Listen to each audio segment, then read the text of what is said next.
Good morning, students. Welcome to online class. Hope you are keeping well by the grace of God. So guys, today I am going to teach you English literature from your reader book, chapter number 13, a drama, and the name of the drama is The Chocolate Cream Soldier.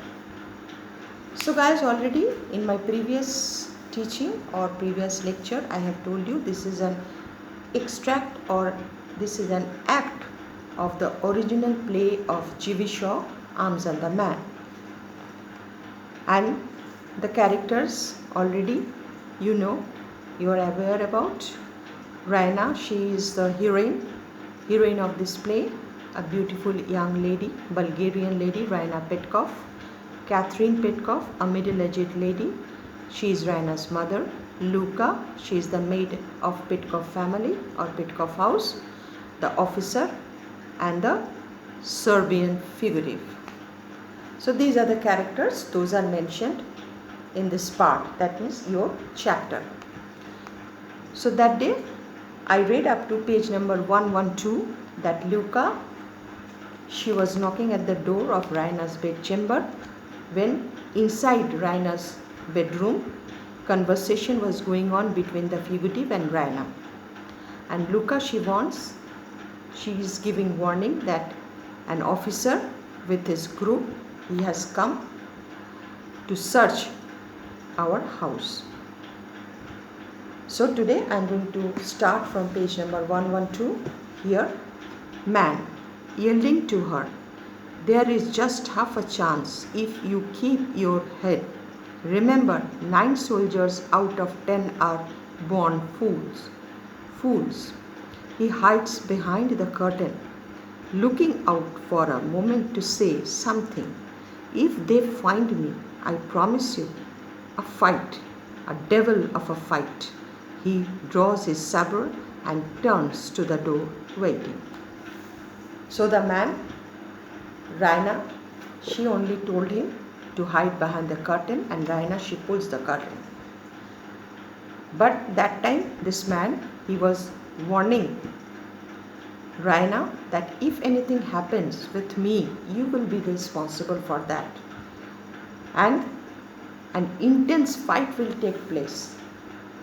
And when he was delivering this dialogue, he was showing a dagger to Raina to frighten her.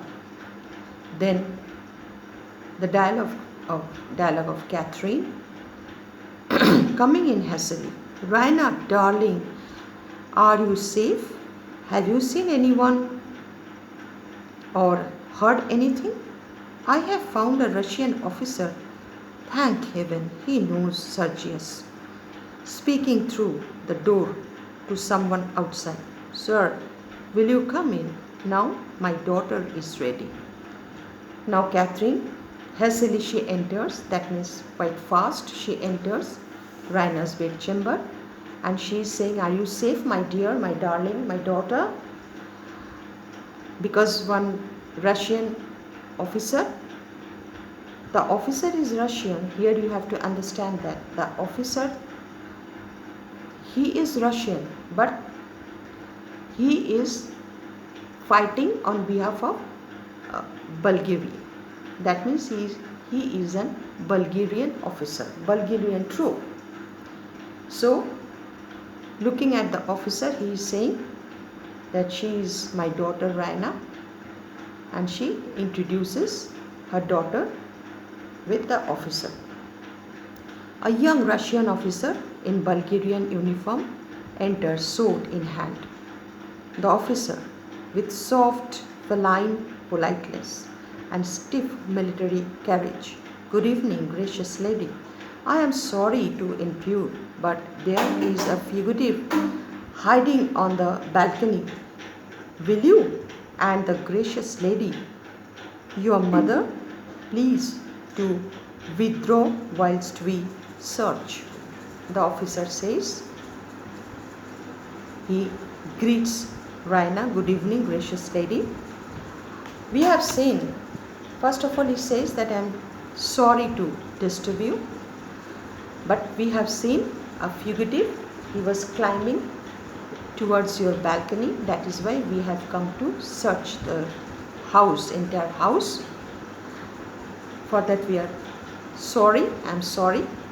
But will you please leave this room so that we can search the entire room free, without any hindrance. Raina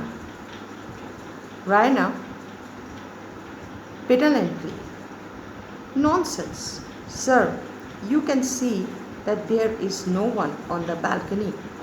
She throws the shutters wide open and stands with her back to the curtain where the man is hidden, pointing to the moonlit balcony. The officer, could anyone have gone in without your knowledge?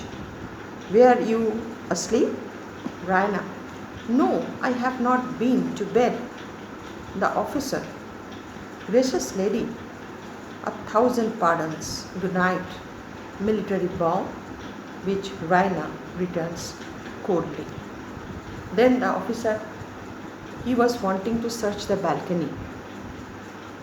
Then Raina, she was just pretending that she was in rage. And she was saying, what nonsense. You go and see, nobody is there. And then Raina, actually, she was acting. She knows that she has already hidden someone behind the curtain. But she had to act before the officer. That is why she was acting as if she was in rage, or she was quite annoyed. And that is why she is saying that what nonsense you are saying. Okay, she pulls the window pane. She kept the window wide open and she said the officer, you go and search, nobody is there. And she's guarding the curtain. That means her back is at the side of curtain. That means behind the curtain the fugitive is hidden there. Thus Raina, she saved the Serbian soldier. Then the officer, he replied. What was the reply of the officer? Could anyone have got in without your knowledge? That means you don't know. Maybe you were sleeping. Without your knowledge, somebody got inside. Were you asleep? You were sleeping during that time. Somebody came inside. Then Raina replied, no, I have not been to bed. I have not been to bed that time. Still I am awake. The officer, gracious lady, 1,000 pardons. Then officer said that I am very sorry, 1,000 pardons. Good night. Raina also, he also bid good night to the officer. Raina follows them to the door, shuts it behind her with a slam and locks it violently. The man immediately steps out from behind the curtain, seizing his saber and dismissing the danger from his mind in a businesslike way. As soon as the officer he left the room, Raina, quite annoyingly, she was annoyed. That means she was quite annoyed. Maybe because of that, because already she has helped that fugitive. The fugitive, he was hiding behind the curtain. From inside, she was nervous also. She took a great risk to hide the fugitive. That is why she was quite annoyed. Simultaneously with the fugitive and the officer also, she slammed the door and locked it violently. That means her body language, it was showing that she was in rage. Then this person, the man, he came out of the curtain and he was in a very relaxed mood. And he covered that dagger He had put the dagger into a case, covered it, and he was quite easy man, a narrow shave, but a miss is a good as a mile. Dear young lady, your servant, your servant until death. I wish for your sake I had joined the Bulgarian army instead of the Serbian. I am not a native Serbian. I am only a Swiss, fighting merely as a professional soldier. I joined Serbia because it was nearest to me, but I am not saved yet. I must take my chance to get off during a quiet interval. You don't mind my waiting just a minute or two, do you?